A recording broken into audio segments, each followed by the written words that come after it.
12ले यसरी भन्छ, हिब्रू 10:12, र ख्रीष्टले त पापको निम्ति सदाको लागि एउटै बलिदान चढाएर उहाँ परमेश्वरको दाहिने बहुलीपट्टि बस्नु है।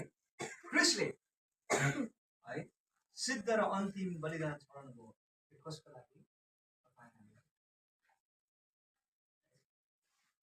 परमेश्वरको जन्म बेथलेहममा भयो है, अनि उहाँको जीवन त्यहाँ टुङ्गिएन। उहाँले धेरै काम गर्नुभयो, प्रचार गर्नुभयो, अनि अन्तमा उहाँको जीवन चाहिँ शारीरिक जीवन उहाँको जीवन कल्भरी क्रुसमा टुङ्गियो। तर त्यो कल्भरी क्रुसबाट पनि उहाँ टुङ्गिएको तापनि उहाँ फेरि त्यसको भौल गरेर के भयो, फेरि जीवित। यस कारणले गर्दाखेरि यो जुन बलिदान, उहाँको बलिदान, हामी बलिदान उहाँको बलिदानलाई सङ्केत गर्छ भने यसले तपाईँलाई मेरो मुक्तिदाता हुनुभएको कुरालाई दाबी पनि गर्छ है। त्यसकारण हामी ख्रीष्ट मुक्तिदाताको जन्म भएको जोडले क्या हुन्छ है। क्रिसमसको सन्देश हो।